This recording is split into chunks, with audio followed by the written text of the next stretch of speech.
like sea of pink, this tsunami of pink. I think a lot of people expect the survivor, the caregiver, the previvor to celebrate and be excited by this pink, when in fact it's really triggering.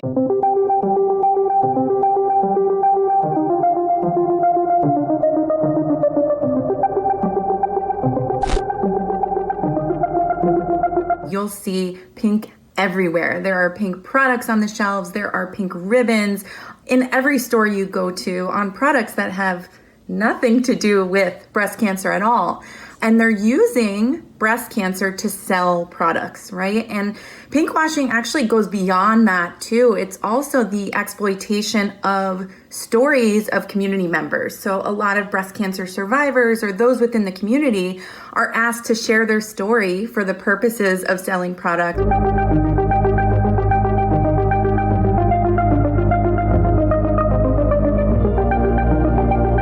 It isn't always a celebration, or it doesn't always feel like a support or this campaign or this rallying behind what you've been through. Instead, it feels like this exploitation of your story, this exploitation of your experience, and almost like these corporations are trying to take advantage and use what you've been through, use that pain for their own good, for their own personal gain and financial gain, which is really an icky feeling. They think there is going to be some sort of good on the other end of that campaign, on the other end of that sale.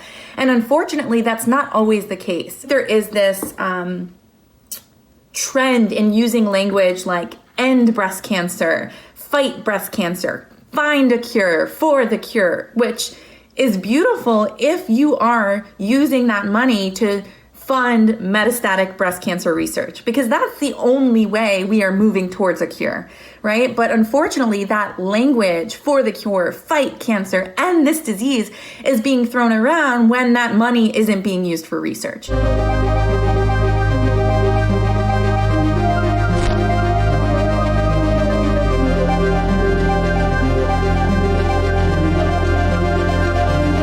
We don't know what causes breast cancer 100%. However, there is a lot of hypocrisy in when you see a pink ribbon attached to something that is unhealthy, attached to something that does have known carcinogenics in it. You know, I think one huge campaign that a lot of people think about when we talk about this hypocrisy is KFC, you know, the pink ribbon on a big bucket of fried chicken. It's like, okay, the awareness is nice, but this is clearly an unhealthy product. How is this celebrating? How is this helping those who are affected by cancer? It's simply not.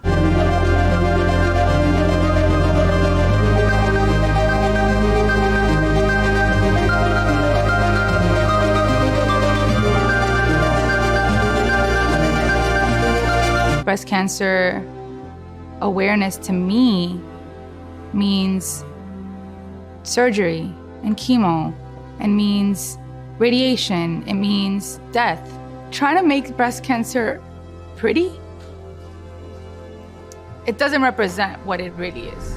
We don't want people to not give back to breast cancer. We still need that support. There is no cure. And there are organizations like the Breasties who still need donations in order to survive, in order to fund essential programs for those in the community, in order to fund research. And so the whole intention of this campaign is not to push people away and scare them from giving back to breast cancer, but instead just being smart, being equipped with the knowledge so you can make the right decisions about who you want to donate to, how to run a cause marketing campaign in a way that's transparent and honest and successful, and also as a community member, how to make sure that your story isn't taken advantage of.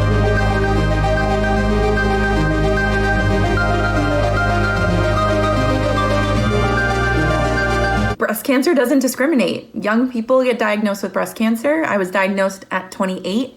Our community is a lot younger than the average age of diagnosis. We have women in their teens getting diagnosed with breast cancer. And also just realizing too that men get breast cancer. That's not talked about at all. I think breast cancer is sexualized in a lot of ways. It is colored pink, and this femininity is talked about, and you know, it's such a close connection. Pink, breast cancer, breasts and bras, and strong, powerful women, but it's also men. It's also women who don't identify as being feminine. It's women who don't identify with pink. So just remembering that this community is a lot bigger than the small picture you see on a lot of these campaigns.